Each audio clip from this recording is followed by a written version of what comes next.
All right, welcome to America This Week. I'm Matt Taibbi. I'm Walter Kern.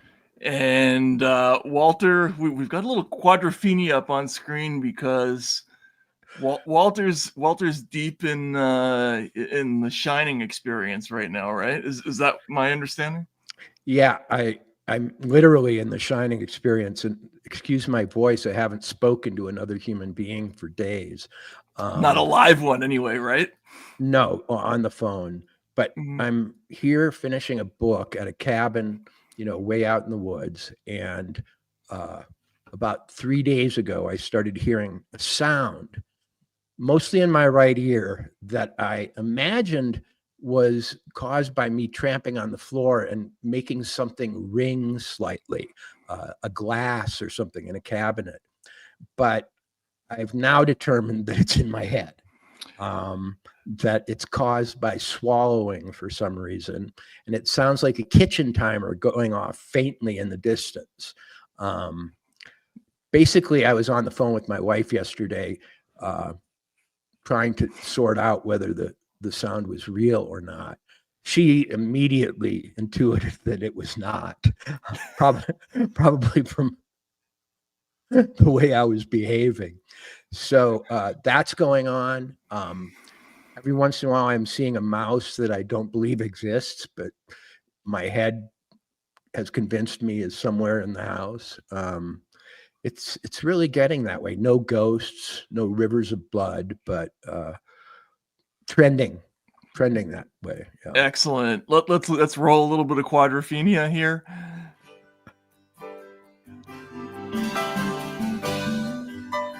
Great album. I see a man without a problem. All right, yeah, we can cut it out. We know how it goes. So, "Is It in My Head" is the theme of this song, of this show, and but this is real. This is happening. Yeah, and it will be for the next hour and change or so. So, always a good place to be mentally when you don't talk to actual live human beings for a couple of weeks. Gets you to some interesting places. yeah. Oh, yeah. At least I'm not being influenced by AI. I read today that if you go on Reddit, the University of Zurich has populated certain threads with bots whose mission is to convince people of things and see if it can change their minds. And they've tested it and found out it's 6 times as effective as a human being at changing people's views. Is that because it's more relentless, or because it's got a better strategy? No, because it is able to probe your profile and know everything about you, and therefore customize its arguments.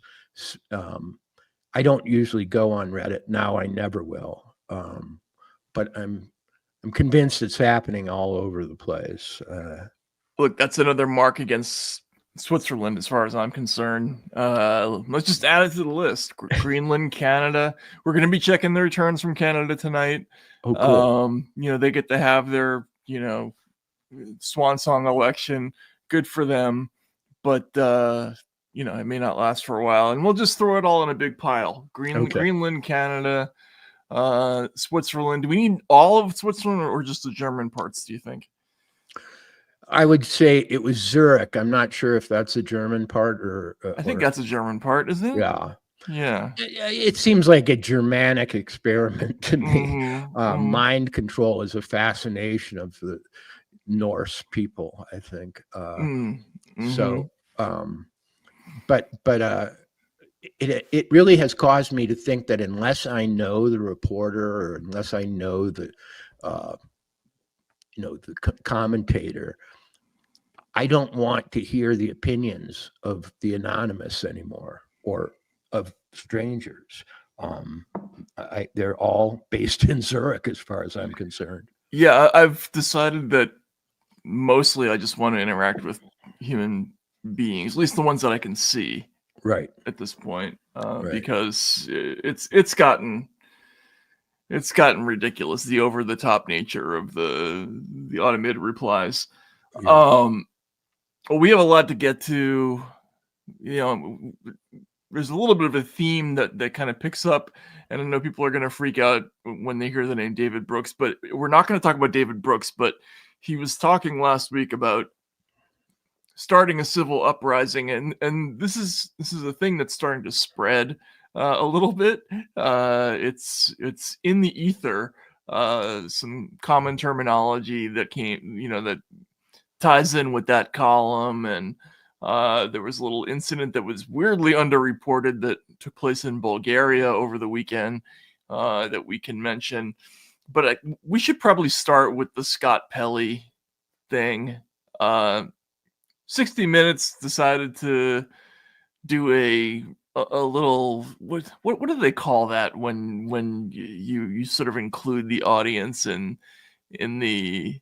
Well, it's breaking the third wall. Breaking the third wall, right? Yeah, they broke the third wall last night. Scott Pelley did anyway, in his stentorian, deadpan way, and talked about how his producer resigned, and it was a little weird. I mean, it's kind of a classic Trump story in many ways, but let's just listen to the piece for a second. In tonight's Last Minute, a note on Bill Owens, who until this past week was executive producer of 60 Minutes. He was our boss. Bill was with CBS News nearly 40 years, 26 years at 60 Minutes. He covered the world, covered combat, the White House. Scott. His was a quest to open minds, not close them. If you've ever worked hard for a boss because you admired him, then you understand what we've enjoyed here. Bill resigned Tuesday. It was hard on him and hard on us, but he did it for us and you. Stories we pursued for 57 years are often controversial.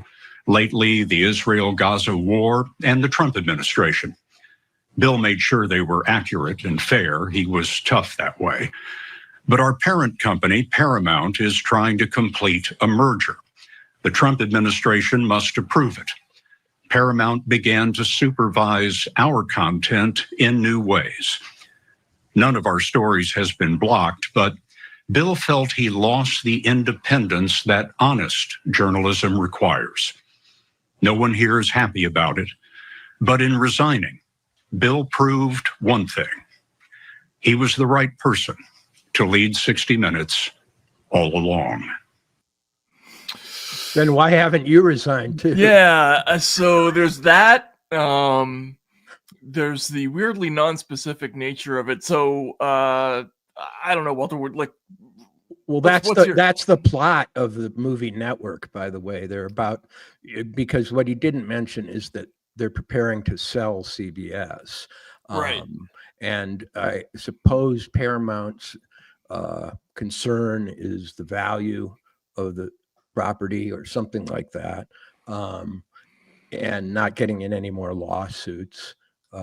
So Bill did the heroic thing after 40 years. Let's imagine he started at 25 at 60 Minutes. He's 65 now, so why not go out a hero? You're probably going to retire anyway.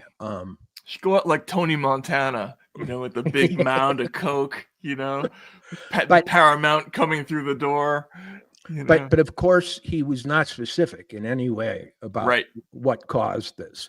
So we're led to imagine that there were, I don't know, titanic fights or battles or, points that he stood for, and he was being ground down by corporate. But none of that can be tested because, unlike most news, there was no news there. There was simply a summary of events into which we have no insight. Yeah, so the Washington Post did a couple of stories about this. There was one, I think it's called, let's look at number 32 if we can. And basically 60 Minutes and Pelley, they wanted to kind of have their cake and eat it too. Or do I have that expression wrong. I was recently instructed that actually to have your cake and eat it too. Yeah, you actually eat your cake and have it too. Apparently, is the way it was really said. Anyway, if you scroll down, it basically says, yeah, they were worried about it. So he resigned last week, citing editorial interference by CBS's parent company, Paramount. And then it quotes Pelly. Then it goes down and says no one's happy about it. Blah blah blah. If we keep going, got to keep going here. Blah, blah, blah. CBS has been embroiled in a fight with President Donald Trump since the fall. Trump sued 60 Minutes of $20 billion, alleging that deceptively edited a video of an interview with his political opponent, Kamala Harris. Blah, blah, blah. And first of all, they said there was nothing amiss about the segment when CBS released the transcripts, and that's not true. We can get to that, but then it says that's where Owens's critique comes in. While he was vague about the exact claims of interference, he wrote in his letter to employees last week that he lost faith in his ability to do his job independently. Now, that that usually means that there was some kind of tension about something that that was probably real. But what if they can't tell us what it is? Then what's the point? And if Scott Pelley wants to do the boss that he admires justice, report on it. Tell us what the deal was, because if Paramount is simply sticking its nose in the business of the show, well, that's excuse me, that's just TV news dating back to about 1995, isn't it? I mean, am I missing something? Well, I mean, like I said, it's the plot of the movie network. UBC, the United Broadcasting Company, is about to be taken over by some vast conglomerate, and they have to, at the end, shoot Howard Beale, their anchorman, run amok. Right. But on the air. So one imagines it was going back to 1975 when Network was written in some way. And the commenter there is right. It was stentorian in some ways, deeply sincere in others. We were invited to mourn the loss of a person we don't know. And to do so on no real grounds that were offered. It feels a little like Brooks in some ways, sort of, I'm going to step out of objectivity here and, give an editorial that should move you and convince you of my honor and our honor. But sometimes it feels like the lady doth protest too much.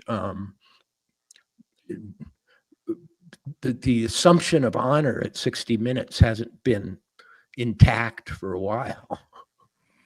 Yeah, so and neither has the Washington Post. I mean, in here they talk about how CBS released transcripts and it.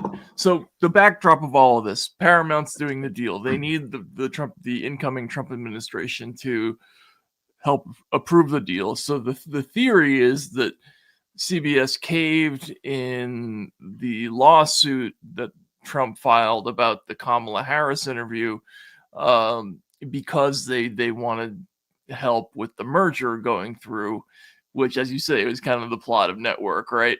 But really, I think what happened was the judge in that case, and readers can correct me if I'm wrong, he denied the motion to dismiss, which at that point made the whole thing a catastrophe for CBS.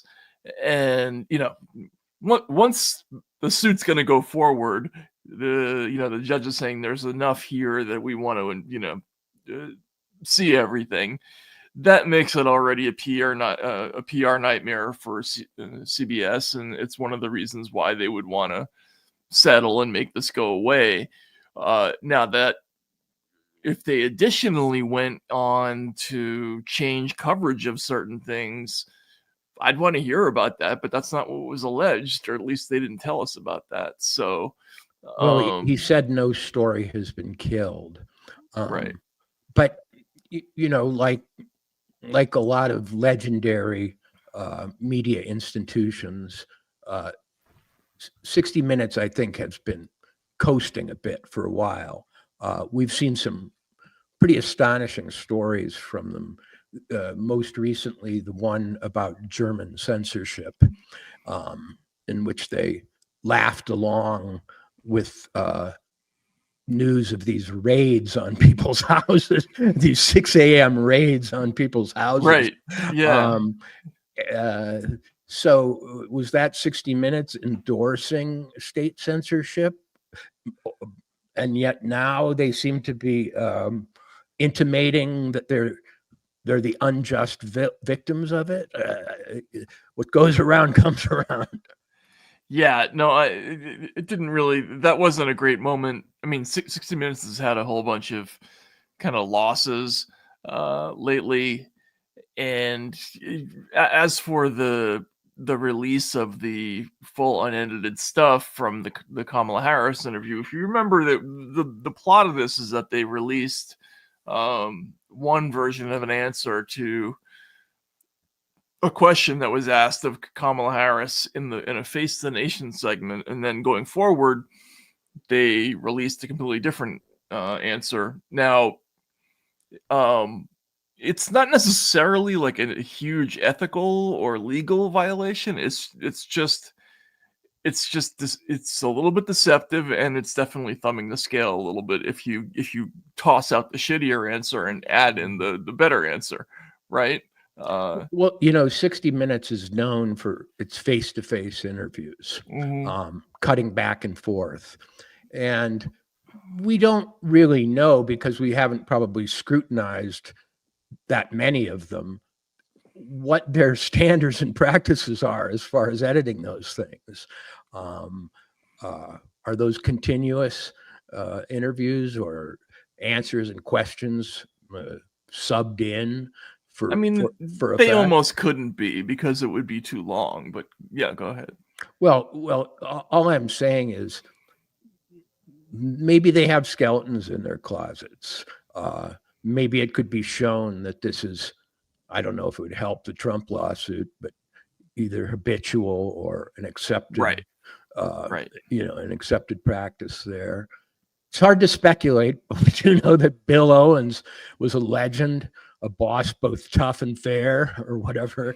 Yeah, it reminded me of the old Monty Python Dinsdale skit. He was a cruel man, but fair.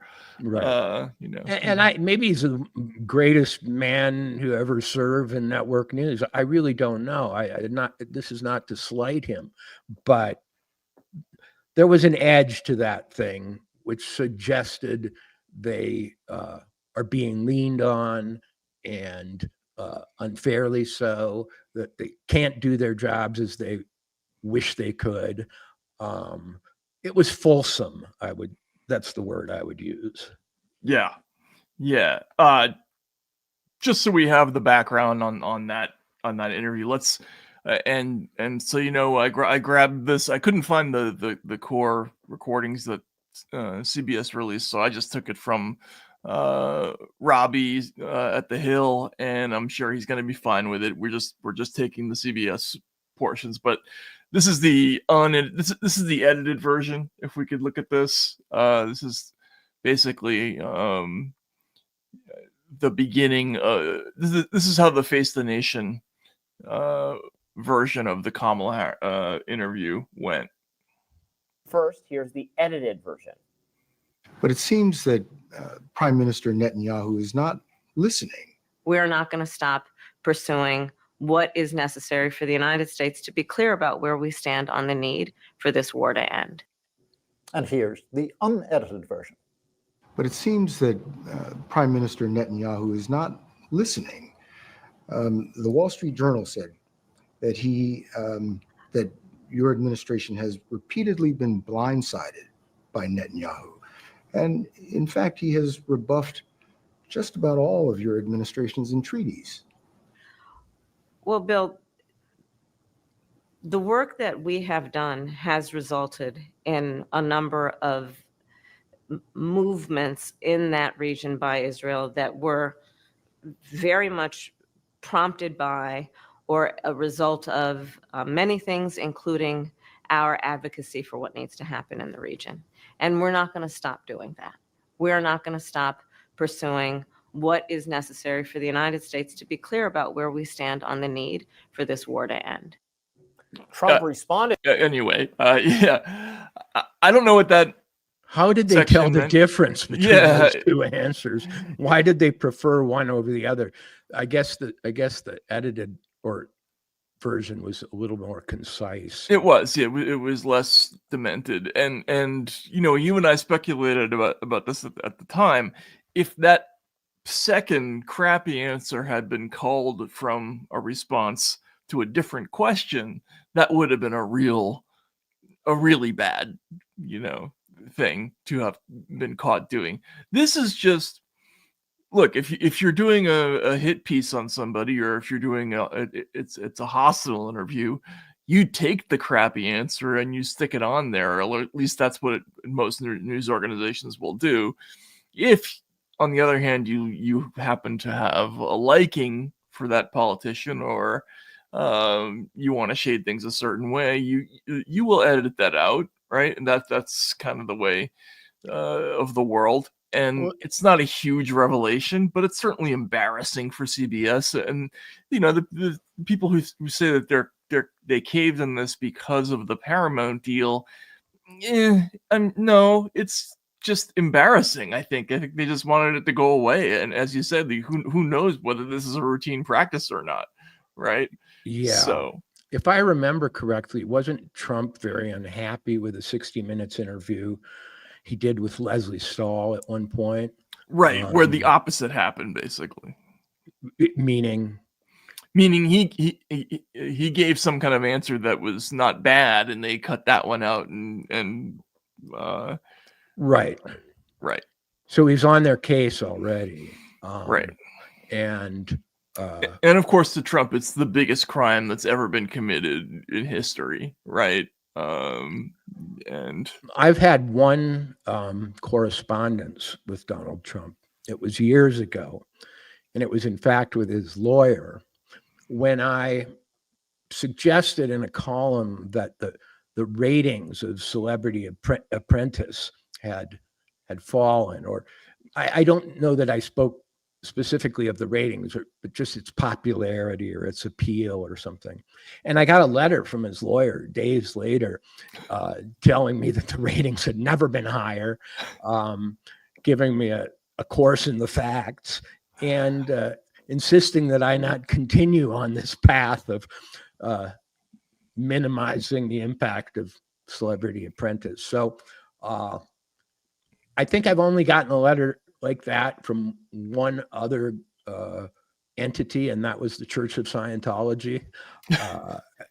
Honestly, you gotta be careful, Walter. I mean, you never know. I mean, this you might end up in that El Salvadoran prison now that he's talking. You know, this is another classic thing that happened this week. Trump over the weekend suddenly came out with this thing about how, yeah, we might want to consider sending American prisoners to El Salvador because it'll save us money. And with Trump, you never know whether he's being serious or not. I mean, the guy who went before was an El Salvadoran national. They're thinking of just sending citizens. Yeah, citizens, like American prisoners, right? At least that was the implication of the story that I read. But you know, when he does stuff like that, everybody loses their mind. They take it all completely literally, and that's never quite the case with him, right? You just there is a chance that he's being literal, but it's never a 100% deal with him. So you just don't know how to take it. Well, Trump is defensive and aggressive. He feels he has to be. He's been that way forever. There wasn't a breath of him running for the president when he sent me that letter. He was just a touchy game show host at that point. But one can also argue that, for example, the Biden administration didn't probably have to send letters to people saying, don't call me demented. Everybody automatically fell in line. And that's the beauty of being part of the establishment that you're Right. That's covering you. Just to answer this to Richie Rich thing, I'm assuming he's talking about the 2 American citizen children who have now been caught up in this controversy. No, what happened there is that they deported the mother, and the mother had the option of either leaving the kids at home, in the United States, or taking them with her. So she took them with her. You can complain about the decision to deport her, but they're not deporting American citizens, not yet, right? Richie Rich is not a person, I would gather, by his moniker, and may indeed be from Zurich. Right. Yeah. Yeah, he might be. Let's see how many. What would you call a person from Zurich? If a Berliner, no, that's a jelly donut, right? I always get this confused.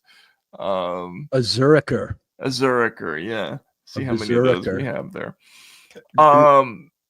We're in the middle of Canadian elections, which not long ago would have seemed like a lock for the Conservatives, and they are now 3-point underdogs in the vote that's going on tonight. Let's look at number 20 here. This is CBC's feed. Results should be coming in right about now. So let's see what's going on here. Continues. Jason Kenney, what do you make of that? Yeah, as I was just saying, it is very early, but still a positive sign. There does seem to be a swing, and there's something in that I've been wanting to watch for tonight. Sure. We've talked a lot about this NDP switch to the Liberal Party in the polls, and notionally that's long-term New Democrats wanting to not to waste their vote when it comes to standing up to Donald Trump. But one of the things Mr. Poilievre has done very effectively is to reach out to traditional private sector unions and union members, working people. I mean, if you look at the kinds of events he's done, hundreds over the past 3 years, very typically working people in small manufacturing, food processing. CBC it's so fucking boring. All right, so it's we complain about the American media, but at least it's watchable, right? You also see this where a significant they choose look at that color palette. No one would choose brown as a background on American network TV, but that's state TV, remember, and right. And brown and gray and other dull neutral colors are the colors of the state. Right, right. It's meant to grind you into mental mush as you watch. I did look to see, what the marketing was like heading into this election. So I got to say the commercial edge does go to Carney. Let's look at number 18. This is a recently released campaign ad.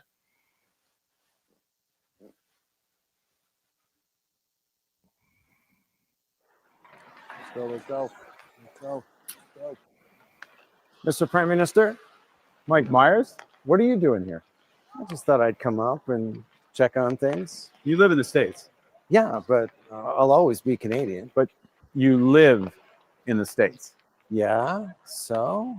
Do you remember Mr. Dressup, the children's show on CBC? What were the names of Mr. Dressup's 2 puppet friends? Casey and Finnegan, Bud the Spud, Howie, Meeker, Capital Saskatchewan, Regina, tragically, Pip, You're a defenseman defending a 2-on-1. What do? Take away the pass, obviously. What are the 2 seasons in Toronto? Winter and construction.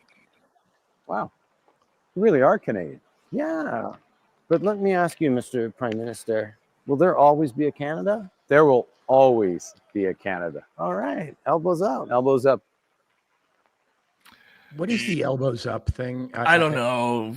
It's some kind of Canada thing, but you know, it's like Myers doing his "excuse me." You know, I'm glad he identified Mike Myers by name because I might not have recognized him. It's a different look.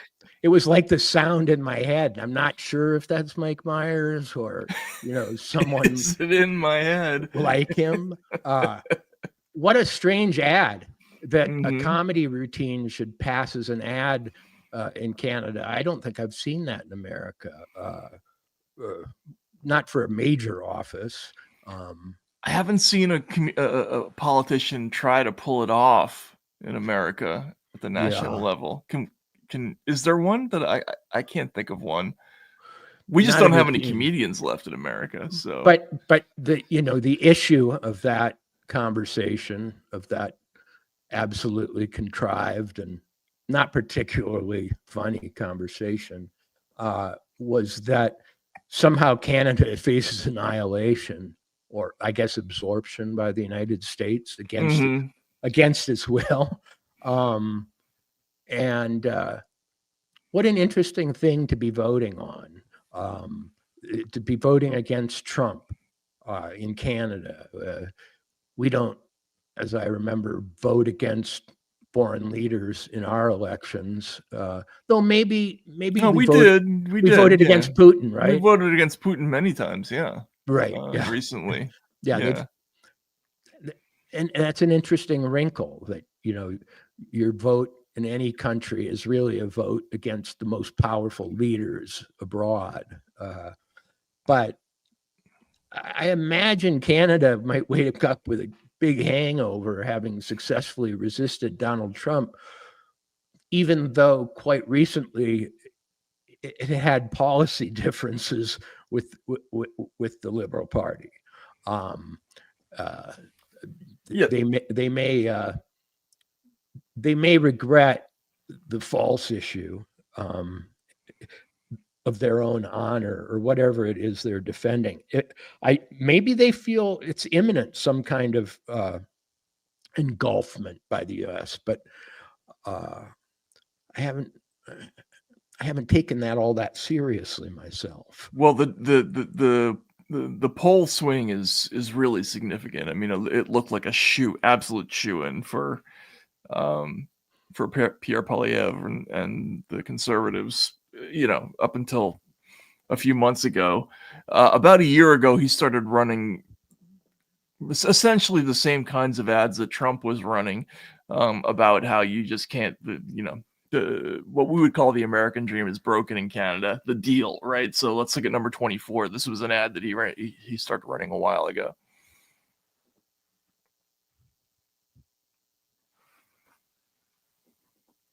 Yep. We had a deal in this country when I grew up on this street. You get a job, you get a house by your 20s. That deal is broken. Housing costs have doubled under Trudeau as his deficits drive up mortgage rates and bureaucracy blocks home building. I'll bring down the wasteful deficits and mortgage rates and bring up construction with building bonuses for local governments that speed up permits and fines for those that get in the way so we can build homes you can afford. That's the deal. What? Yeah. Canadians are bizarre.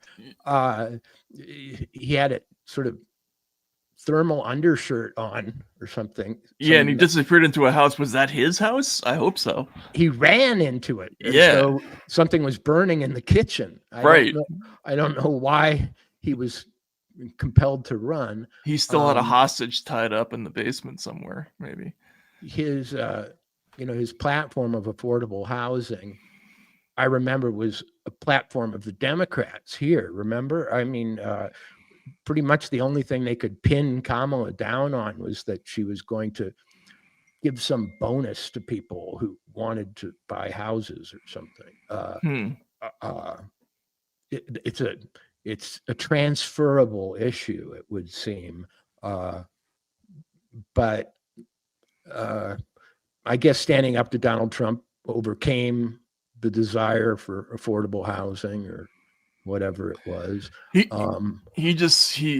He's unable now to run as a nationalist because that has Trumpian connotations, and that but have you ever heard anything more nationalist than there will always be a Canada? Right. While you're sitting there in a hockey jersey. Yeah, I know. It's just left nationalism that's being pushed now. Nationalism contra America rather than for its own sake, I guess. The best recent ad that Polyev ran was in French. Let's watch Votez pour le changement. This is number 26, I think. Statistiques ici en 2021, 46,7% des gens de 18-24 ans sont allés voter. Pourquoi vous pensez que les jeunes parlent énormément de politique, mais qui vont moins voter? Qu'est-ce que vous diriez aux jeunes là, que vous voulez qu'ils aillent voter pour vous? Là? Quelle caméra? La caméra que vous voulez, il y en a OK. assez. Allez voter.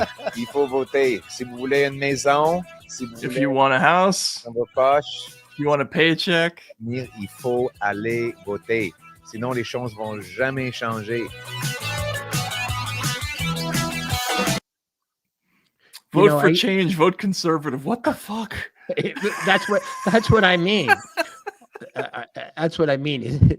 They seem to swap identities compared to what we're used to here. I used to go to Canada more than I have recently, and they have that odd Quebec separatist streak in their politics. You have to speak French, you have to cater to Quebec. And I remember when I was there, Quebec actually had trade deals with the rest of the country. In other words, they required that things be made in Quebec if they were to be sold there. And I bought the worst pair of mittens I've ever had in my life. It was 100% Quebecois content, which might have been the problem. Protectionist Quebecois mittens. They do have a different kind of politics there. It's defensive versus America. It has to include this kind of Quebec factor. They tend to have to really talk about their native population much more than you'll hear in American politics.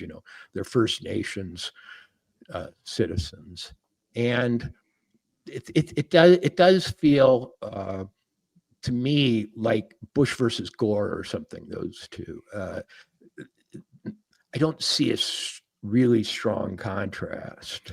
Here's a serious question, though. I mean, is it a political unforced error of Trump to drive Canada into the arms of Mark Carney? Yeah, Carney.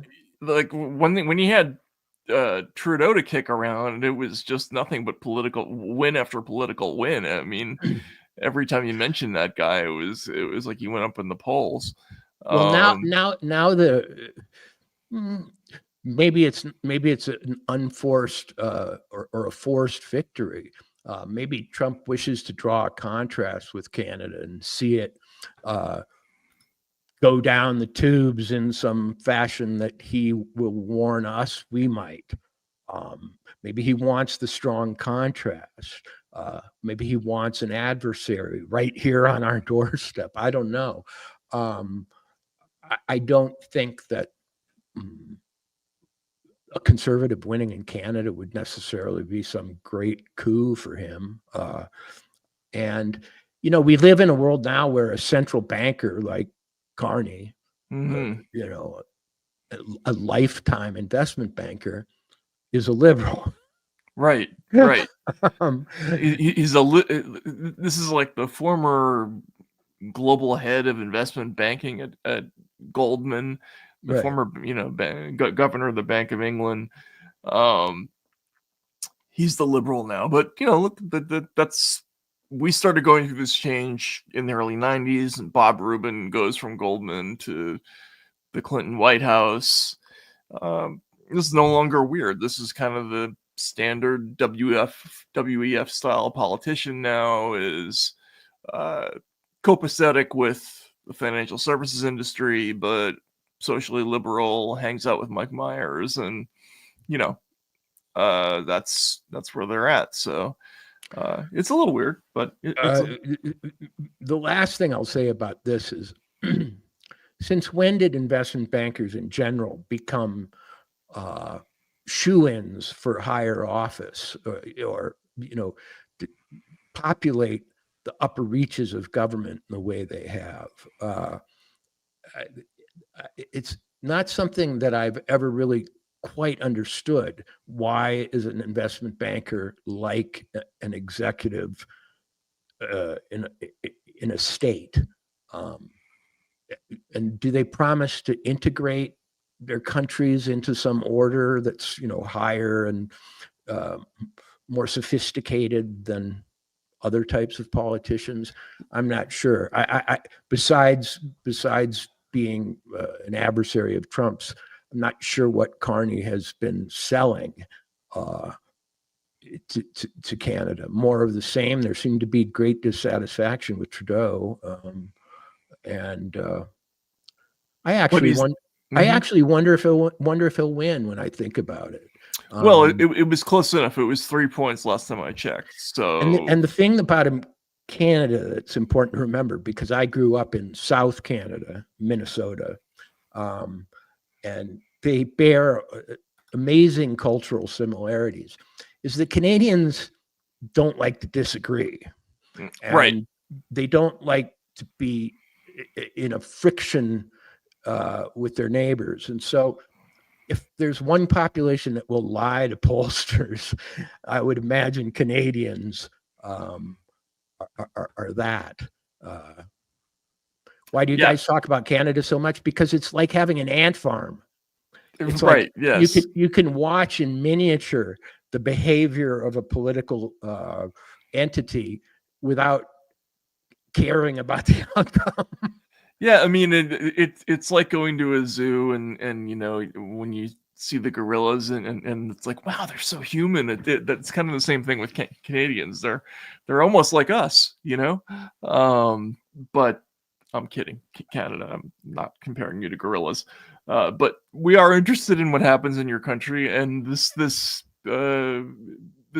series of events, which went from Justin Trudeau being maybe electable as the president of the United States to becoming an arch villain who was weighing down the Liberal Party like an anchor in Canada, to the degree where it looked like, the Conservatives were going to be a 1,000-year Reich there, to the tariff thing completely reversing everybody's fortunes and moving this situation in a new direction. It's kind of a wild political story, the whole thing, and we'll have to see how it turns out. So we'll check in on the results later. Well, to answer that question, one reason we do a lot of Canadian segments is that it's hard to tell if America is moving in the Canadian direction or Canada's moving in our direction. But in terms of censorship and speech controls and sort of state intervention in civic life, Canada's perhaps a glimpse of our future. And it has some laws that are truly horrifying. And it's good to keep an eye on it to see if the infection is going to jump the border. Right. Yeah, exactly. And I think that's exactly right. Like, Europe is one predictor of those trends, but Canada being so close and also being probably the most extreme of the kind of speech squelching communities that doesn't have the aggressive censorship law that England or the EU has. It's not quite as comprehensive, but the ones that they do have are remarkably specific and terrifying, and the ones that were on the books were just really creative. The idea of like preemptive house arrest for somebody who could be suspected of hate speech. I mean, that's just crazy. They're also provocatively moralistic in Canada. Right. You know, one thing you'll never hear from a Canadian is, you know, I might be wrong, but they are very sure of themselves and the ground they stand on, and pretty superior to Americans in every respect, if you ask them. So they make themselves a target. That's all I'll say. To Ludovko, I'm just going to answer what I think is the correct answer, which is I'm not your buddy, friend. Is that the right answer? Let me know. That's from South Park. And all right, so let's get to another thing that happened this weekend that was weird, right? So Donald Trump Jr. went on a trip to Europe over the weekend. He was in Bulgaria yesterday. The event was hosted by the crypto firm Nexo. And if I can never keep all the different crypto scandals straight in my head, which one is which, but Nexo was a company that was offering a product that was essentially marketed as a way to earn something like interest on crypto holdings. The SEC stepped in. They gave them a $45 million fine. That was a smaller fine than they probably would have gotten if they hadn't already voluntarily stopped selling product in response to another SEC action. This was a couple of years ago. But now they have a crypto-friendly administration in office. Trump Jr. shows up there. This morning, Nexo put out a press release. If we could look at number 4. And it basically says that Nexo is re-entering the U.S. market. And if you scroll down a little bit, you'll see they prominently feature a quote from Donald Trump Jr. In the press release. I think crypto is the future of finance, said Donald Trump Jr. That was, I'm not sure when he actually said that, but he was at this event with Nexo yesterday in Bulgaria. So what, everybody asks, right? From Canada to Bulgaria, you're digging your own grave. Exactly. So what is interesting about this, it turns out, is that days before this, there was a group letter. Now, what's so weird about this one, Walter, there's like a mystery in this, because you and I have talked about a bunch of these episodes, and almost all of them have been very heavily covered. These are the group letters. We're practically breaking this one, I think. Yeah, I mean, this was covered in the Sophia Globe, which is, it's a good paper from my limited memory. It's like a good expat operation, or at least it has a good translation operation. And that's the only place this was covered. There were 200 diplomats and national security officials, and it's a pretty serious list. It's got Susan Rice on it. It's got Anthony Lake, another former national security advisor. It's got Marie Yovanovitch on it. There are a bunch of kind of national security. Mike McFaul's in there. Yeah, exactly. And it's another one of these like ultimatums or manifestos or declarations of independence. And we have seen a whole bunch of these going back to 2016. Like, we can go through them if we have to, but there was one with 1,100 judges. But more often than not, it's this cadre of national security officials that puts out a statement. Now, what's interesting about this one is that it seems to have been written before the election. So they're saying they won't vote for him. Oh, none of us will vote for Donald Trump. Yeah, that's true. Yeah, that is odd. But if you scroll down, Is this the right one? Hang on, let's scroll down.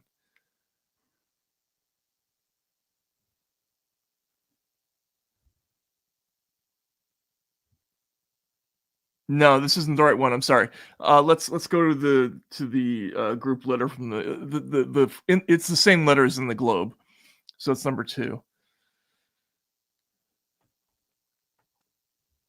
Here we go. Yeah, if we can blow up the text a little bit. Yeah. Here we go. So, it's a call to action. It's a call to action. You know, we swore to support and defend the Constitution. Then if you scroll down, there's like a thing about how a whole bunch of us have been in served in autocratic countries, and American democracy and American security are inextricably linked. Weaken one and the other inevitably begins to fail. Many of us have served in countries where democratically elected leaders followed a path to autocracy, and we know this crisis requires an urgent and unified response. As a result, we call for the following, and initially it's just like oppose Trump, speak out against him. Then there's a weird one that says medical institutions like the CDC, NIH, and major research centers must defend science with nonpartisan funding of medical investigation, which you're right, does make it seem like it's an old thing, but it's not. Well, pandemic prevention is the bottom line there. Right. But it does include the David Brooksian litany, call. The litany, you know. Yeah. And now if we get to the last paragraph, and media. Universities, media, law firms, et cetera, and the largest law firms. Yep. And now then we get to this final paragraph. No American should be silent. No American who cares about our freedoms, our institutions, and our identity as a nation can afford to be a bystander. Each of us, in different walks of life, that's an odd construction, must do what we can, speak out, mobilize, defend our way of life. The moment requires nothing less. We must recognize the seriousness of what is taking place and act collectively to restore our democracy and our security. If we do not, the American ideals of liberty, prosperity, and equality will quickly become relics of the past. And then it's, you know, this. It could have just said relics, not to copy edit the thing, but you know, relics are. They're spies, Walter, not writers. Come are on. Necessarily of the past. I mean, I can't prove it, but it really does look like an outline for the David Brooks editorial. It had the same points. This curious defense of the beleaguered law firms it isn't something that I would come up with off of the top of my head right now if I were, you know, making points against Trump. But yeah, very, very strange. And again, it only came out in the one place. So I reached out to probably 30 or 40 people on this list. I got one confirmation from a former senior CIA analyst who said, yes, she did sign it. She wasn't sure if it was this one or the casino one that she had signed. But when I sent her the copy. These group letters just come across their desks every day, you know. Right. And I guess they look to see who else signed. There must be a group of 5 who go first on all these things. Yeah. And as you say, the language in this, it's very boilerplate. It very much reminds you of the Brooks piece, and it also reminds you of some other stuff that's come up lately. You know, what's his name? Pritzker gave a little speech the other day, J.B. Pritzker, where he calls for mass protests, and it's just an oligarch calling for mass protests, right? Yeah. So it's so here he is. You know, never before in my life have I called for mass protests, for mobilization, for disruption. but I am now.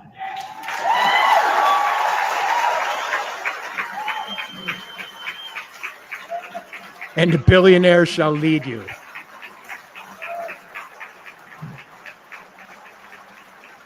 These Republicans cannot know a moment of peace. They have to understand that we will fight their cruelty with every megaphone and microphone that we have. We must castigate them on the soapbox and then punish them at the ballot box.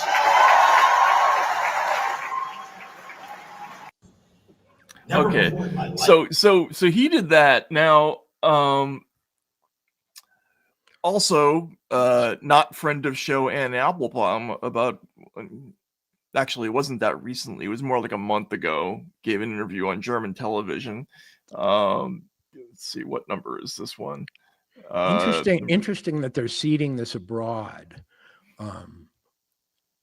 Yeah, and just go sort of towards the end, if we could, Mr. Producer, too. Yeah, a little farther back, maybe. Yeah, right to about there. Yeah.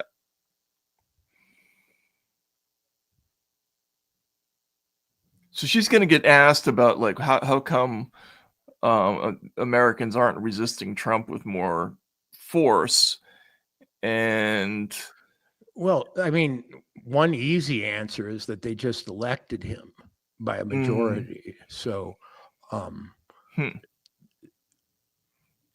maybe he had a little.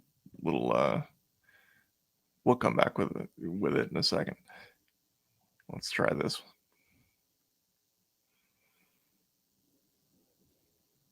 No. Weird. Huh. All right. Well, we'll work on it. Well, just extrapolate from her expression. Yeah. So she says all these odd things. Let's see if I can find the actual quote. She talks about how they're one of the reasons there hasn't been action is because there's a divide in the protest community between those who want to play by the rules. And let's see, she says it here.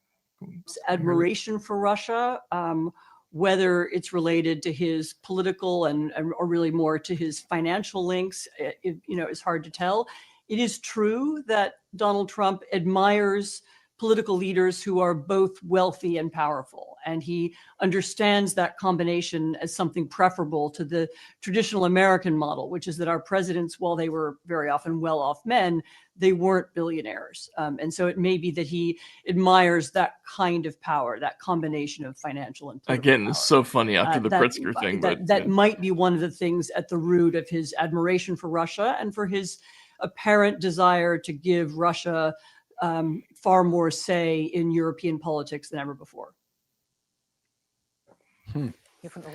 We in Europe look than ever at the before. United I States remember and they we used to think, own "Not Eastern so Europe." much resistance from the political opposition. Will they oppose in the future or not?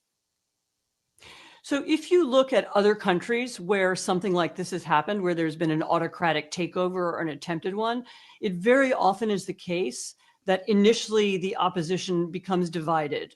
Really in America, the rules of politics have all changed. And some people still want to play by the old rules. Some people are trying to find the new solutions. And so we're at a moment when it seems very shattered. Also because some of what was done was unexpected. As I said, the use of computer systems to take over the government rather than... Oh, God. Now, I refuse. I refuse to have them speak into existence a situation that I honestly don't perceive. Computer systems taking over the government. What they did was they delved into computer systems, using other computer systems, which I guess is probably the natural tool. But they found all sorts of waste as they construe it, all sorts of interrelationships that were not visible, some which were obscured on purpose, it would seem. They audited the place. I They gored a lot of oxes, that's for sure. They made a lot of people unhappy. They closed down a lot of programs that some feel are vital and others feel are just great ideas. But what makes that an autocratic takeover? I have no idea, when it is done by a duly elected executive who's decided to go on an efficiency drive at a time of colossal national debt. They don't have to agree with what he has decided to cut or who he's decided to lay off or so on. But to make this claim and make this assertion of autocracy is almost as dangerous as autocracy itself, because what they're doing is they're licensing themselves to take certain measures. The new solutions. Yeah. Yeah, exactly. New solutions. So all that is pretty transparent, at least to my mind, that Trump is governing with a strong hand or working at a pace that others find startling could be stipulated. But what in the world do they mean by autocracy? They have to define it first. And what I see here is a preparation, pretty systematic, for a summer of protest, which they're willing into existence. But everything she said was an assertion without evidence, as far as I'm concerned. And there are just themes that kind of come up in all of these things. That with Brooks, with the Bulgaria letter that talks about those of us from all walks of life. Brooks gave the sort of clarion call to everybody. He listed all the people that he's comfortable with in the professional world, and then basically said, and everybody else. Well, that's the essence of this class of people who staff our bureaucracies and our major law firms and our corporate media centers feel particularly threatened right now. And they should, because they're explicitly in the crosshairs, really. We did have a class-based election in some fashion, and their class lost. And they are attempting to make their interests the interests of, the plumber, the farmer, the whoever. And I don't know that they're scaring them properly. Well, but they're also all using these sort of hints that they hope will work. That's a wrong way of putting it. They're using this very oblique, suggestive language. So Applebaum said people have to understand what's happening, and then they'll figure out what's the best way to resist it. That's what they call neuro-linguistic programming. It's a form of hypnosis to conjure up in the mind some unformed, but perhaps to the individual, vivid picture, leaving it up to their imagination, and then to link it to a form of action, an extreme form of action, perhaps, as never before, new solutions. That's not persuasion. It's mind control, as far as I'm concerned. She's perfectly capable of listing the autocratic moves, but that they should be assumed to be self-evident is a hard thing for me, especially if they're going to predicate novel solutions on them. It's I've now seen enough of these kinds of essays and calls to be convinced that by what you just said, which is that there's some kind of vague thing going on where a summer of protest is to be expected or is to be sponsored. I talked to somebody from the administration a little while ago and asked, have you guys seen any evidence, or have you seen any evidence of anything like a government in exile type structure that would be funding or promoting disruption from abroad or anything like that? Because you and I talked about that was something that seemed like it was going to be in the works after Vance's speech to Europe. There was a little bit of that in the air at the time, and the answer I got was no, but we feel it and we're looking for it. Like we think it's out there, and I don't know. There's too much of this stuff in the ether. Where why was this letter released only in Bulgaria? Right, and that's one of the weird things is there are people whose names are on this list. Almost any one of them has enough contacts at enough newspapers to get this thing pretty wide play, and it got completely uncovered in America.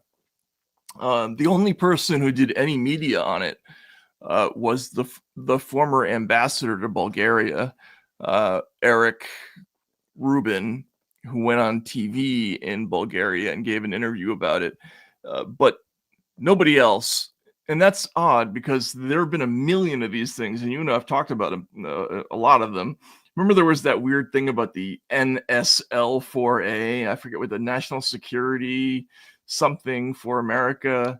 And that was there have been so many of these letters. The most famous or infamous of which is the Hunter Biden laptop takedown. Right, the 51 spies letter. Mm-hmm. That, first of all, they've developed inflation. 200, that's all you could get. Mm-hmm. I'm going to need in the thousands to even wake up in the morning. But there are actually funnier ones than that. I found some pretty. Anyway, go ahead. Mm-hmm. But they, to me, have a perverse effect. One person speaking for himself in an eloquent fashion is more persuasive to me than a bunch of bureaucrats hiding behind each other, or with the confidence of a mob, making generic and unfocused statements about resistance. I don't know if they get to edit these letters or if they sort of have to sign them, intact. But it seems like mealy-mouthed group think, and Americans in general are not a groupthink culture. They may in reality be one, but they like to believe they aren't, at least. The fiery individual versus versus the mob is a pretty traditional tilt toward the fiery individual. They all wash out. They seem to detract from each other's prestige rather than add to it when they speak by the hundreds. So when you and I read something like that Bulgaria letter, a word like mobilize jumps out. Right. And that's provocative. It's, well, they seem to be all but calling for what might approach a color revolution. And in Eastern Europe, that language is very recognizable. Having had so many of them and being so used to them, often issuing from the local embassy, they know what they're being told there. They're almost being told, don't sign on to this Trump thing too easily, because we're going to throw them over.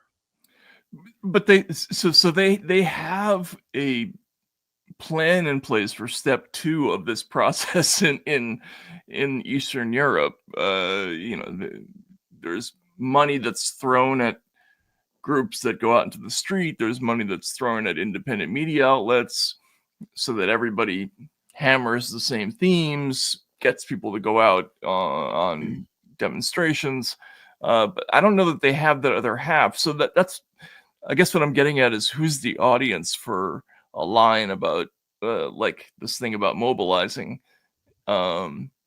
It's an odd thing. It's almost like it's like a hope, you know. Well, do they, are they going to ricochet off Bulgaria to hit Chicago or whatever? I guess, right? No, it seems like to me a rather sly and obvious way of telling whoever's going to Bulgaria that week, or maybe the government of Bulgaria or the opposition party, I'm not sure. Don't bet on America yet, or don't bet on Trump's America. We've got a plan. They could probably convince Bulgarians at large that we're in a pre-revolutionary moment over here, and they might not know otherwise. It's possible. I mean, it's possible it was even aimed at that event on Sunday. I mean, who knows, right? But it was definitely odd because every one of these other things, and just to give you an example of how small some of them are, this one just made me laugh. Bush, McCain, and Romney presidential staffers unite behind effort to elect Joe Biden. This is one, they put out a group letter of 34 total signatories for the Romney alumni for Biden. And, it's the same kind of language. What unites us now is deep conviction that 4 more years of a Trump presidency will morally bankrupt this country, irreparably damage our democracy, and permanently transform the Republican Party into a toxic personality cult, et cetera, et cetera. But when they got pretty decent press out of 34 signatories back in 2020. Right. And each one of these things has managed to get pretty well publicized, which made this one a little weird to me. Well, it might have been a first draft. They may be using the Bulgarians or whoever was visiting as a test audience for a slightly more assertive and eloquent letter. But we're seeing it all over the place. It was what was predicted, in the sense that, we were told Trump was going to turn the country toward an autocracy or whatever. And lo and behold, they're finding a fulfillment of their own prophecy in practically everything he does. And I don't think anyone expected Trump to be conventional in his governance. He pretty much promised that he wouldn't be. But well, no, I get the argument. I mean, Trump too has been much more overt in going after political enemies than he did the first time. But they were much more overt in going after him. Right, exactly. That's why I guess Russiagate can be forgiven if he chooses. I guess having been called a puppet of Putin every night on the news could be forgiven. I guess that there should be convicted of 34 felonies. Yeah. Right. I get. Yeah, exactly. I guess that the multiple charges against him and lawsuits and trials that he underwent in the year before he was president could be forgotten. But then again, why? I mean, they were unprecedented, frankly. And if you want to talk about autocracy, it might have been a hidden autocracy, but we barely know who the last president was. There could have been an individual, for all we know, who was, behind the auto pen or behind the apparently gormless Joe Biden. And compared to Biden, compared to the stiff who we could not believe, even though we were told was capable of governing, I guess Trump might look like an autocrat, a person next to a mannequin looks, like a superhero or, super being. Well, right. I don't think there's any question that Trump is doing things that under, less heated circumstances would be, questionable, right? Like going after specific law firms, or going after whole law firms for essentially the offenses of a few of the lawyers, or trying to deny the, keep them from getting business. We're in a singular situation with the presidency. Right. We have a president whose terms aren't consecutive, who feels that he was, chased out of office the first time, and besieged from moment one the first time, and held hostage to all sorts of processes, doubly impeached, and so on. It stands to reason that he would want to make up for lost time, that he would want to avenge what he believes are the wrongs he suffered. And being a lame duck, he also is going to accelerate his activity. I heard at the inauguration, talking to some staffers there, that he really felt he had 2 years, that the country would turn toward the next election at the halfway point. And of course, there are midterms too.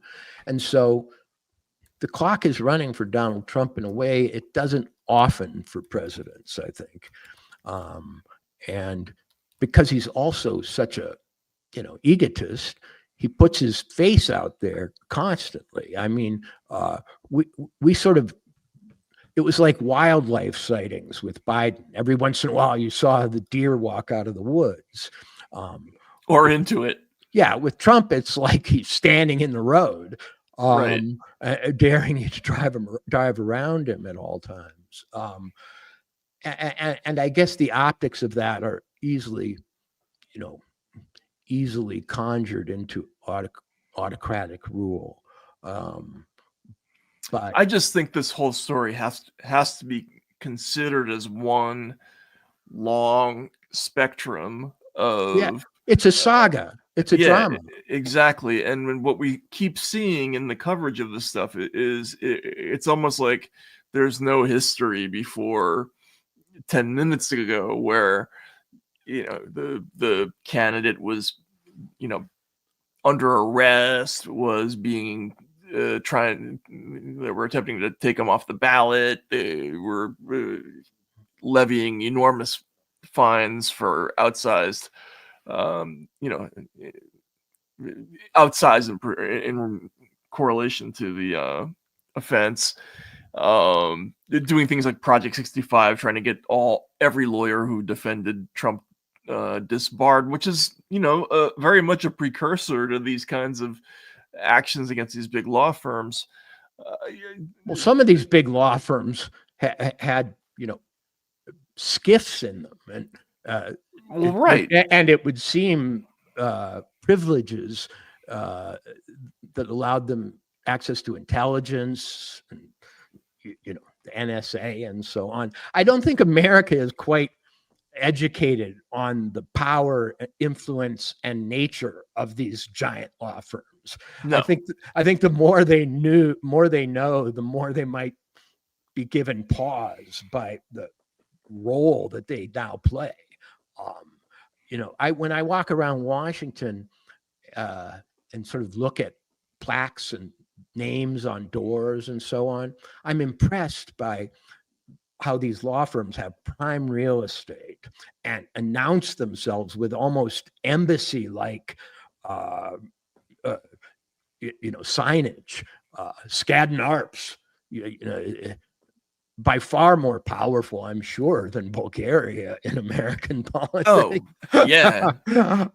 It's probably more powerful than the Marine Corps. I mean, Yeah, they have nation state status of a sort.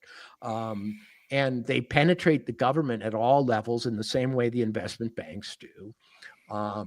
And that they should all of a sudden be aggrieved parties unfairly beaten up on is a little quick, given the fact that I don't think we've really had exposed how totally, awesomely powerful they really are. And corrupt. I mean, or probably, right? Like, I mean, this is a thing that certainly capable of corruption. Yeah, and this was one of the underlying, subtextual parts of the Russiagate story. Was it's not just that there was a law firm connected to the Clinton campaign that was instrumental in bringing the case to, the Steele dossier to the FBI, and in maybe helping get some other stories into print, like the Alpha Capital thing, or it's that in many matters, investigations that are outsourced to companies like this. I mean, if you go back to post 2008, or even after the internet stock crash, when banks were told they had to self-regulate with more frequency, and they created a system where the corporate defense firms would be hired to sort of do the regulatory work that the government would normally be doing, right? They would be asked to go in and give a bank a clean bill of health, or an accounting firm or something like that. And these firms have kind of stepped into the shoe. I guess what I'm trying to say is they had become quasi-governmental or quasi-enforcement organizations already, like before Trump even came on the scene. And so, once let's remember, Alan Dulles, the chief of American intelligence, and many suspect in the mix for all kinds of dirty deeds, from bringing Nazis to the United States to perhaps assassinations. What he really was a lawyer at a firm called Cromwell Sullivan, I believe. Sullivan Cromwell, yeah. Sullivan Cromwell, yeah. Maybe it was Cromwell Sullivan back then, yeah. Yeah, and that tradition, I'm sure, obtains today. I'm sure the law firms of Washington are really nowhere without a pipeline to the intelligence services, and without at least several top of the line people who are affiliated or former or so on. And so I think when you see Ann Applebaum or David Brooks or whoever are the complainants about autocracy, you've got to realize these are people who are losing power. Right. or at least potentially losing it. They in a short time may have lost a lot already, because the computer invasion that Ann Applebaum is talking about had as its chief victim USAID,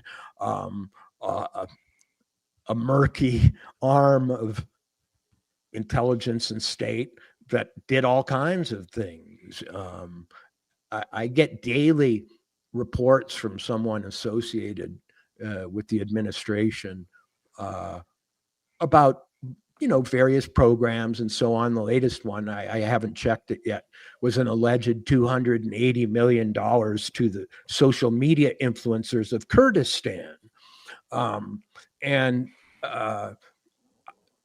that network, that web of real power, which includes NGOs, law firms, and so on, is what Trump is setting out to disrupt. I mean, pretty explicitly.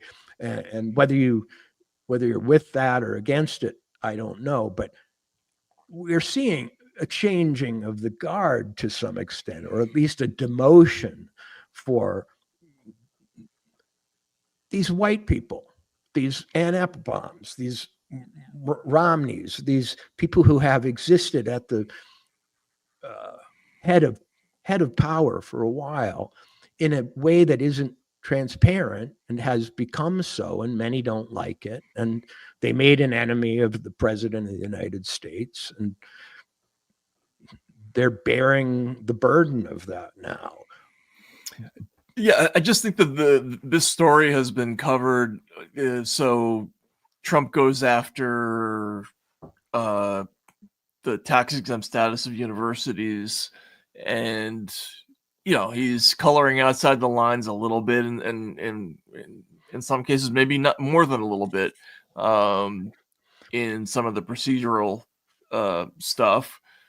There are things that maybe you can't say, right, when you're yanking a government benefit that's based on speech. But he's also doing it now with Wikipedia, right, going after their tax exempt status, going after the big law firms. Well, but the underlying politics of this is they don't deserve fucking tax exempt status, right? Like they're political organizations that are black boxes and probably work against the interests of most people. So it's a very hard situation to sift through, and the Twitter influencer, the student of bureaucracy and intelligence, Mike Benz, has often made a lot of the phrase whole of society efforts.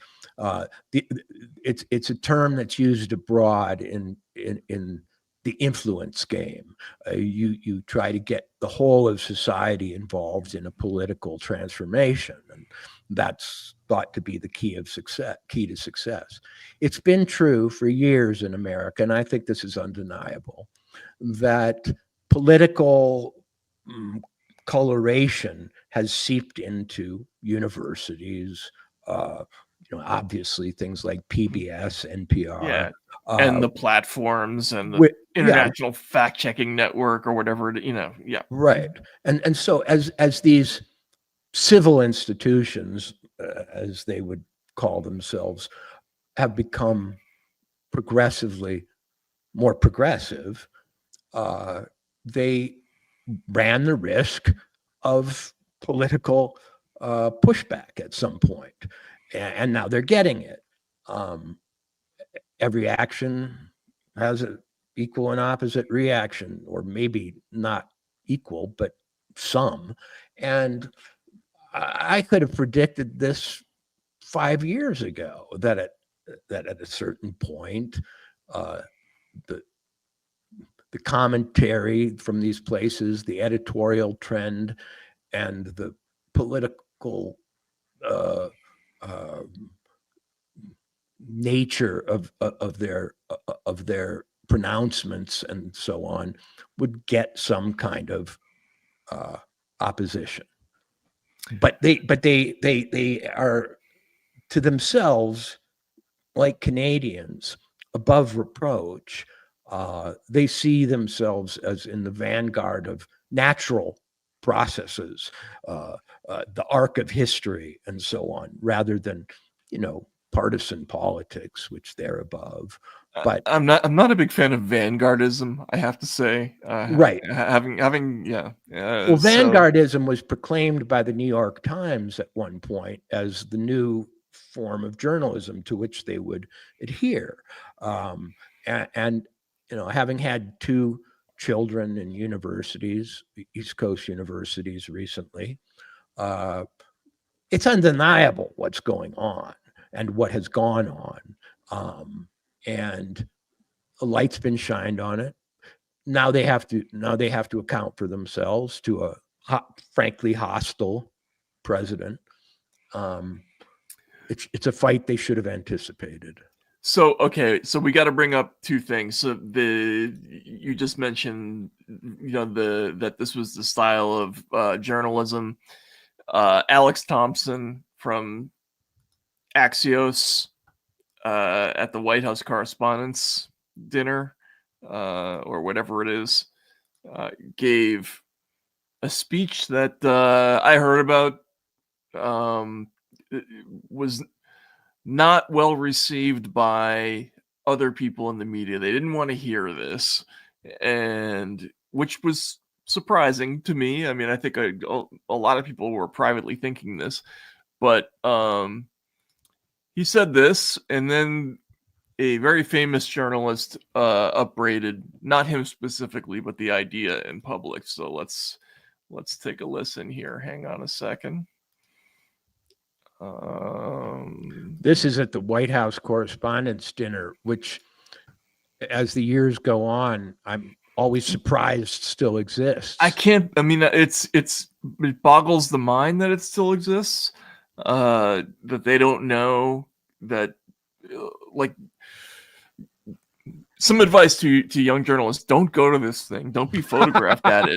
And don't hang out with people who do. Yeah, exactly. But anyway, here's the talk. Serious note. To my bones, I believe that reporting and the White House Correspondents Association is as necessary as ever.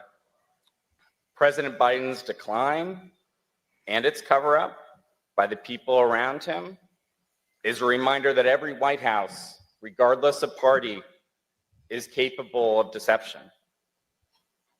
But being truth tellers also means telling the truth about ourselves. We, myself included, missed a lot of this story. And some people trust us less because of it. Look at some of those faces. We bear some responsibility for faith in the media being at such lows.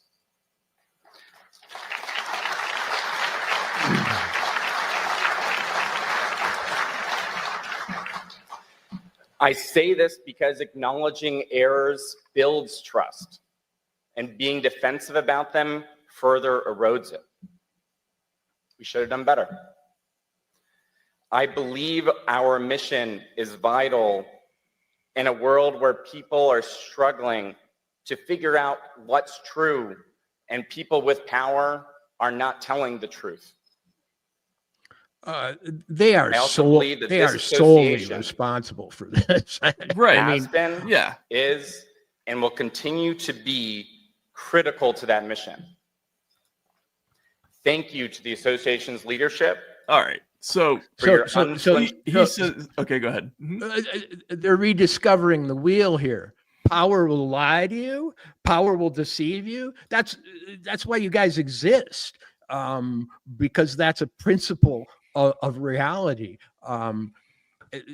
If you look at the Biden deception, it's simply self-interest to pretend that somebody who isn't capable is. These are the people that were around him and around the White House as per their assignment. They are the White House correspondent people. That they missed this fact, I find almost impossible to believe. That they acted as a frightened or self-interested herd in covering it up is fairly obvious. No, Walter, you're wrong to think this. None other than Chuck Todd, or as a friend of mine who loves spoonerism calls him Tuck Chod, came out and was on Chris Cillizza's Substack podcast. By the way, it's so weird to see all these people from the formerly completely anti-independent media appearing on the independent media, but so this is Chuck on the idea that they got it wrong at all. I mean, do you want to hear this? This is entertaining. I mean, it's stupefying. Let's It's not a media failure. This is a failure of the Democratic Party, and I just sort of the virtue signaling. You mean whatever the Democratic Party does, you immediately mirror and reflect? Right. Yeah. I mean, they should have told you. I guess there. If you actually have to count all the shit that he says, that Matt, it doesn't quite make sense. You lose track quickly. But go ahead. We for 2 years, almost weekly, wondered at the spectacle at the White House. It's not as though they weren't being tipped off. It was not. It was a debate. It was an actual debate in which they participated and in which they actively refuted any notion that Biden was anything more than a stutterer who was at the peak form. I mean, we had people like Joe Scarborough telling us as recently as last spring that this was the best version of Biden we'd ever seen. Sharp as a tack. This was not a sin of omission, in other words. This was an active campaign to fake out America on behalf of, somebody who they, I guess, felt sympathetic toward or had some reason to gaslight us about. It was a gaslighting campaign, and it was a strenuous one. And and even Thompson, who now has a book out, right? Doesn't he have? Oh, does he? That makes more sense. Although he came across as sincere. But Jake Tapper too. They are the people who are ripping the lid off something that everybody knew already. That's so infuriating. Erosion is the word he used, erosion of trust, but it's more like a cave-in of trust, which it's like a mine collapse that they're trying to fortify. But after we had Russiagate, then we had I think Bountygate. I mean, there's like 10 billion of them. Bountygate. Yeah. We had I would call the exfiltration story, the COVID shit. I mean, there's so many wrong stories. The massive COVID overreaction, and this cover up of Biden's incapacity, and I would even say the rather poor reporting around the Ukraine war, which has been pretty rah-rah the whole time. And now they find themselves needing to, recover their virginity. And I mean, Nord Stream, we left that one out? Like, we literally had almost a segment on this show devoted to stories that simply stopped being stories at some point prior to their resolution, right, or their explanation. I can't believe they're still doing this. I almost side with the people who just want to gut it out and pretend they never lost trust, because the ones who are stipulating that by some temporary confession they can have it all back. No, that makes me angrier. Yeah, make me angrier. Why they should just go off into their own private Idaho and have it be that way. But I think the day is over, and they're talking to themselves and to their core constituency, which might be 20% of the population now. Yeah, or less. I mean, who knows, right? But Chuck is outraged. Yeah, let's hear the rest of this rant because it's a good one. It really is. Story. They didn't miss this story. David Ignatius wrote, I just refuse to accept this stupid premise because it's a manufactured right-wing premise in order to stain the media. The media's got plenty of things to attack them for, and there are MSNBC and CNN and pundits that absolutely carried water for Joe Biden, but they're not journalists. They're former strategists that carried water for Joe Biden. The journalist, David Ignatius, wrote a very high-profile column in October of 23 saying, is he really running again? This doesn't seem like a good idea. People like me were promoting Dean Phillips's campaign because he was running Wall Street Journal did a bunch of coverage. So it's not like this. This isn't WMDs where the White House worked with the mainstream media to manufacture a story that did not exist. That was a press failure, massive press failure. This was not that failure. Back in 2002, by some to virtue signal and it's this horrible sort of pitting different news organizations against each other, when ultimately the people at fault are Chuck Schumer, Nancy Pelosi, Jill Biden, Joe Biden, Kamala Harris, every elected member of Congress. I mean, Matt, it's don't let us two ever become mutual amplifiers and quite that, they were giving themselves a foot rub. Actually, Saliza, I think, was even slightly ashamed. He was abashed. Yeah, he was abashed. Where Chuck's outrage came from, I have no idea. He was wound up. He was upset. I don't remember him being, Nancy Pelosi's and Chuck Schumer's great adversary back when. This was not a thing where, okay, they put out some statements and they were disingenuous and we fell for it. The dude was dead. The president was not a functional person. It was obvious on the campaign trail. He's wandering off stage in the middle of events and going and poking people in the chest and stuff. And yes, all of the networks quietly hushed all this shit up. But I don't remember them hushing it up. I remember a story in the Times about how stutterers were inspired by how far Joe Biden had gotten in life. I mean, they went out on a limb to help this guy and to not just cover up, but in a way celebrate what looked like a deficit to normalize. It was his humanity shining forth. I was regularly feeling shamed for even having the thought that, I was looking at a dementia patient. They also were given a cue in that legal brief. Right. Yeah. They had a lever to open it all up. They were asked to see that this was an old man with a terrible memory, and they refused. Now it's Nancy Pelosi's fault.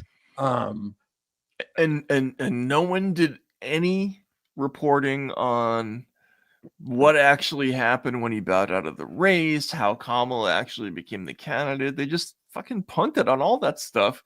And now he's got the balls to turn around and say they didn't screw it up. And he couldn't have contradicted himself more completely by calling it a right-wing plot and then blaming the deception on Democrats. I guess it's a right-wing plot to have noticed. It's a right-wing Democrat plot. Right. Chuck is now besieged. He's the last honest man caught between two forces and, trying to be a voice of conscience from his living room. Now we're from our living room, but we weren't on network news at one time. This isn't going to fly. It's just not going to fly. Yeah. It's it's a strange thing. And look, some of this is a window. Some of this is a window into what makes it difficult to cover Trump, because you know that 95% of the stuff that you're being bombarded with about about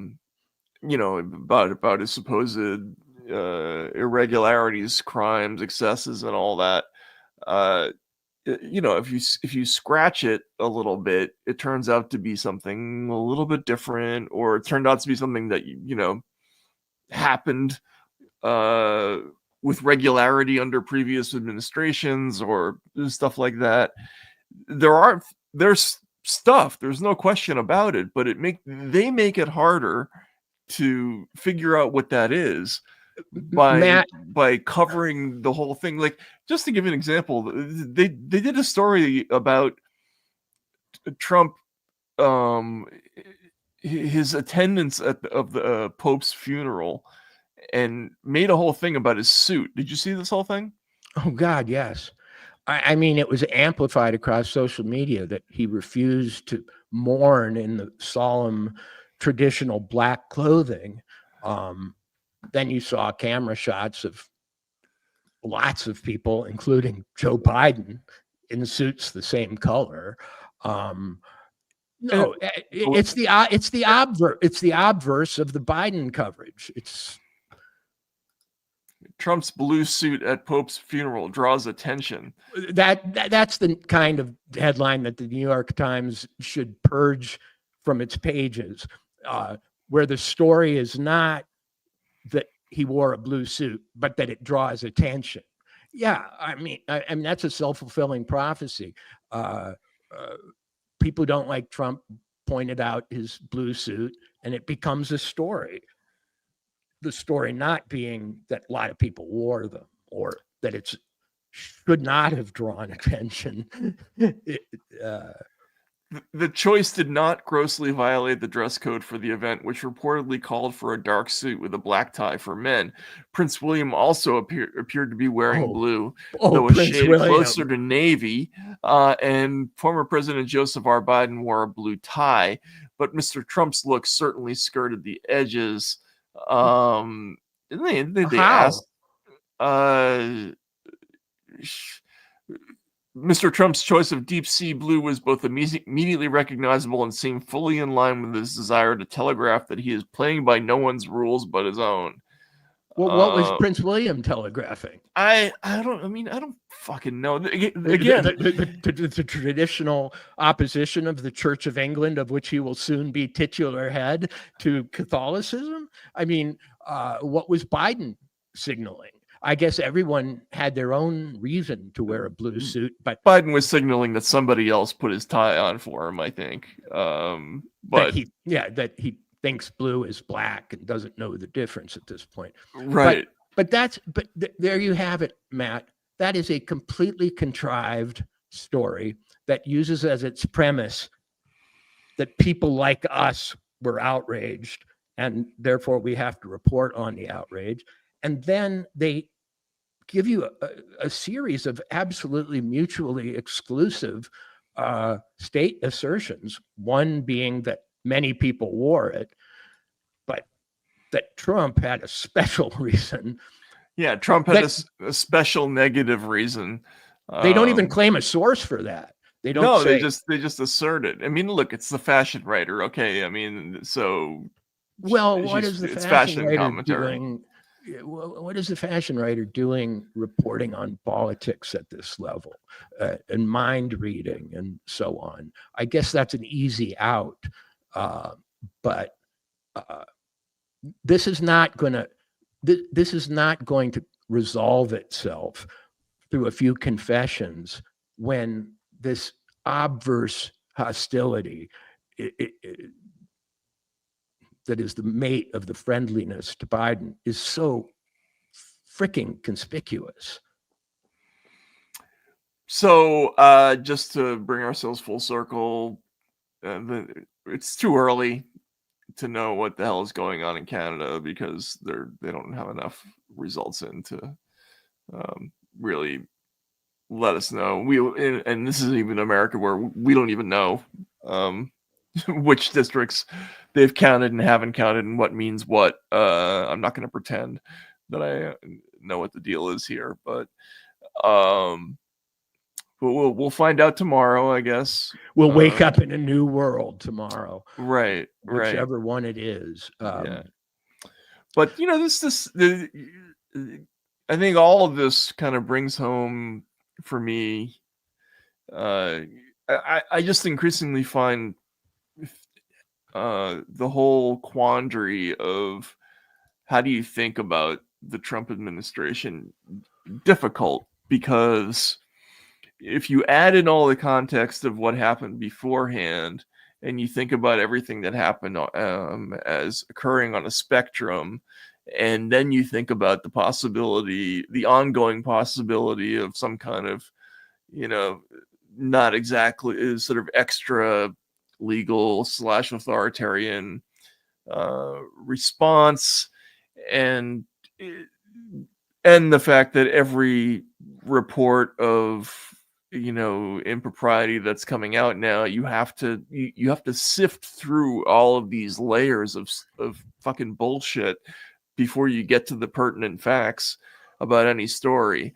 These are the networks that went along with the interpretation of a Madison Square Garden rally as a Nazi rally by virtue of there having been an American fascist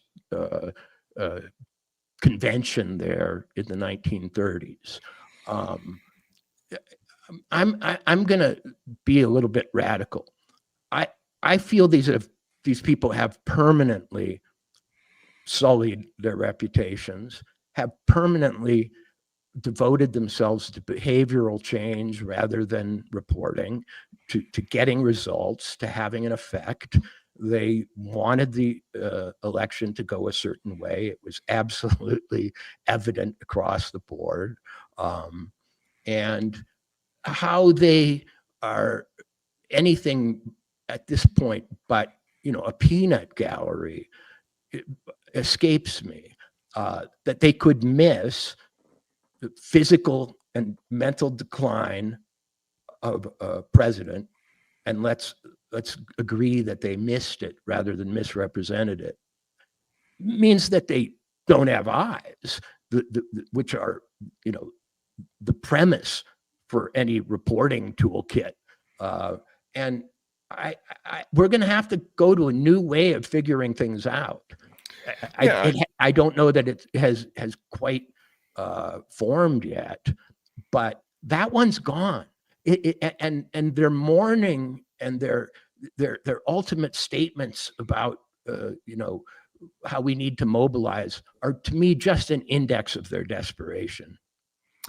Yeah, and I think the Biden story is just a symbol of the blindness about all kinds of other things. So they didn't see something that was right in front of their face with the president, but they still less saw things like how big law firms operate, if you think how of the FBI operates, the censorship, all these things. They didn't see any of it or report any of it, and so their response to things like an attempt to strip Wikipedia of its tax-exempt status, or the politicization, the confrontation with Harvard or Columbia, they want to make it narrowly about Israel, but it's really not. I don't think it's about something much broader, and that went uncovered. So it's just I think it's hard to think about how if you send out a private detective to check on your girlfriend who you suspect of having an affair, and he comes back and tells you absolutely not, nope, pure as the driven snow, and then you find out, in fact, she was having 3 affairs a day, right? Would you hire the detective again? But they insist that we must keep hiring them over and over. They'll get the case correct at some point, they promise, and they have an excuse for every failure in the past. But there's just no reason, if we have the ability to fire them or ignore them, why you shouldn't. There may be a fear that we'll turn to even less reliable sources, but I can't imagine what one would be in some ways. It's only the biggest stories that they get consistently wrong and have for years. And the smaller ones. Yeah, tarot reading could probably be more accurate. Any kind of random process of truth discovery would have probably outshined them in the last 8 years. They're watching themselves go down below the waves, and they're telling us it's our problem. Yeah, and it's our fault for looking to alternative sources of information. One other thing, did you see the profile of Hassan Piker that the Times did? No. I don't watch Hassan Piker. I've never watched his YouTube thing, so I don't want to make this about him. But it was yet another one of these long New York Times features about essentially we may have discovered our Joe Rogan of the left, and it's just a long compendium of what their idea of masculinity should be in the 21st century, and it is the most confused and deranged piece. And again, I say this having nothing to do with Hassan Piker, but it talks constantly about how he's somebody who pays a great deal of attention to his appearance, and he wears, he carries weapons, but also paints his nails, and anyway, we should talk about that the next time. But what it's so bizarre. I was kind of away from the world for like a few days there, so I came back and this is one of the first things I read. And so he's a dangerous metrosexual or something, right? They basically that's the exact premise of the pieces. They confused metrosexuality with masculinity, but did it like at length, with a real effort to put their back into the research of this thing, quoting all kinds of like analysts and sociologists. Was this too written by a fashion writer, or I've got to look. I mean, I might as well just grab it. Hang on a second. But it was so weird that I just strongly suggested anybody. Hang on a second. Oh, that's right. Here, the title itself was amazing, and I did hear he himself was a little bit grossed out by it. Yeah. Which lent him some credibility, but a progressive mind. Oh, they changed it. The actual piece, it said a progressive mind and a MAGA body was the original. Yeah. See, and the far less efficient made for the manosphere has been substituted. He likes weapons, inhales supplements, uses nicotine pouches, and ruminates endlessly on the legacy of LeBron James. But unlike many of his contemporaries, Mr. Piker, an avowed socialist, is just as at ease dressing in French-made drag as he is on a basketball court. It just goes on and on. His physique is the result of an intense fitness regimen. They give how much he lifts. He uses the Romanian deadlift style. The attempt to both be hostile to a certain style and adopt it is always amusing. New York Times usually deploring this kind of thing, but here they've found someone who thinks correctly and wears it well. I mean, just look at these two paragraphs. Mr. Piker's success on camera has been aided by the fact that he is, by conventional standards, a very handsome man. He is 6 feet 4 inches tall and built like a professional athlete with a square jaw, a beard, and a head of thick, dark hair. Quote, "It's the one aspect that many of my haters can't shake," Mr. Piker said of his appearance in a Twitch broadcast last year. "They can't turn around and be like, 'You're not hot.'" Wow. I'm not sure. I don't know what kind of person says that. That's interesting. I'm assuming that had to be a little bit ironic. But well, the anti-Joe Rogan campaign is conspicuous right now. It's going on many fronts. He's kind of getting the treatment that Rush Limbaugh once got, almost, and they've decided he's a threat. He has had guests on with controversial views of history, that's for sure. But they're going to take him down one way or another. And this guy here is going to out macho him and out fem him at the same time. It's the best of both worlds. He's got a Bernese Mountain Dog that weighs more than 100 pounds. He splits all the differences. I like guns, but I would never keep one in the house. Well, why? The house is where you damn need your gun. I mean, where does he keep them? His marathon streaming sessions are fueled partly by cartons of Zyn, cans of Diet Dr. Pepper, and energy drinks. Wow. Mr. Piker, who fasts daily as part of his fitness routine, usually consumes only coffee until around 2 p.m. when he has his first meal of precisely 1.1 pounds of roasted chicken breast with low-carb pita, mezze, and sauces. So this guy's like half Huberman, half RuPaul. You can have it every way with him. I mean, he loves guns, but doesn't keep them nearby. He was in a fraternity, but doesn't really act like he hated it. And he apologizes for being a nepo baby. It's just as long as you apologize, you know. I just feel like the smart nepo babies all apologize for it and then go on being them.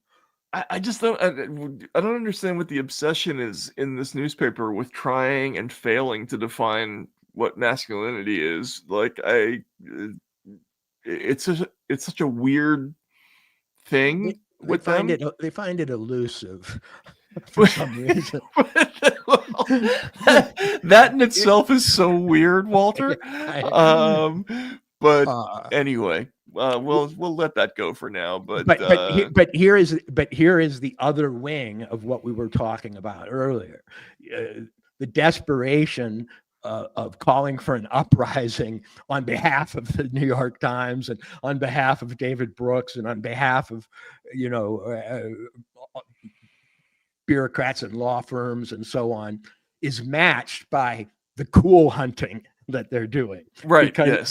Because they're trying to define what sort of leader this uprising will coalesce behind, and somebody who's just violent enough, but not really loves guns, but won't have them around. Yeah, and anyway, well, I mean, look, their absolute certainty that men associate masculinity with weapons is one of the weirder things that appears in this paper. I just don't know that many men who really talk about it all that much, but maybe not in the East Coast. I don't know, but it's weird. It's a very strange obsession that this paper has. He was wearing an American flag Speedo swimsuit. Oh yeah, this was this was when he spanked somebody who was wearing an American flag Speedo swimsuit. It goes on. It's funny. I recommend that if you got a moment to read it. But weird. Anyway, all right, Walter. Any other thoughts about this week? I just think this whole theme about the uprising is going to swell from here. Well, it's a strategy, and it's going to be pursued, and it's being seeded in all kinds of odd ways and odd places. But David Brooks was the Paul Revere of this particular revolution. He went out on horseback at night. No, but not a horse though. It would have been like it would have been. But it's a broad constituency because it extends all the way, like a Cooper Mini or something. But anyway, go ahead. Yeah, right. Yeah. On the other flank, we have J.B. Pritzker, part owner of the city of Chicago, right, and the ground beneath it, posing as a first-time civil disobedience. Or uncivil disobedience ban. Yes. The idea that these people, I said it when we did our show on the Brooks column, the idea that these people are not going to revolt any actual you know, true-hearted revolutionary seems impossible. But they, like Chuck Todd proved, may believe this. You know, when I saw Chuck Todd, I thought, wow, this guy actually he got high on his own supply. I'm amazed. You don't have that kind of outrage if you were faking it. He is so insulated and convinced of his own virtue. And so may be Anne Applebaum, Pritzker, and Brooks. But as a trio of, Jacobins, they're not very convincing. By the way, I just have to say, Anne Applebaum scares me. Just looking at that, she's intimidating to look at. She reminds me of, I don't know. I just watched the movie Patton, and she reminds me of some characters from that film. But I'm going to be the more shocked of the two of us if this gets real traction. It's almost as though they're bringing out the most embarrassing leaders to the barricades that they could. You know, I know young people of really disenchanted mindsets who probably would join a protest were it not led by Pritzker and David Brooks and Applebaum, exactly. And Applebaum. But I feel a fizzle in the air. It will in the pages of the New York Times and on the networks and so on be hailed as the bonus march of 2025, the summer of discontent. The summer of discontent. Soon it will have a name. That's right. They're going to have to name it soon. But I just, if America can get it up for this, I'll be shocked. I mean, come on. No, man, there isn't enough blue pill in the world for this to happen. I don't think. I don't feel strangely that we're in a period of activism generally. I think my sense of the world is that people are shifting for themselves. A lot of them are, doing the wait and see, trying to find advantages, trying to, work an angle.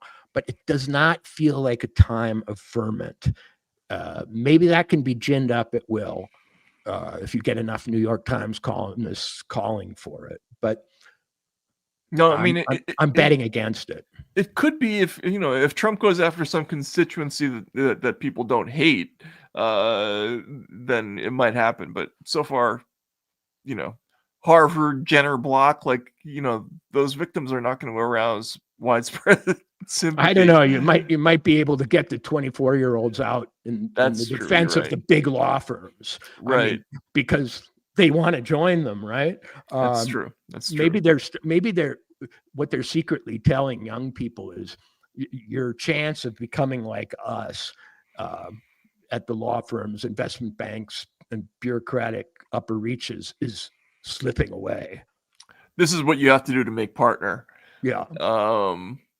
Anyway, all right. Crazy stuff. Thanks, Walter. Thanks everybody for hanging with us. And we will see you again later this week. Yep.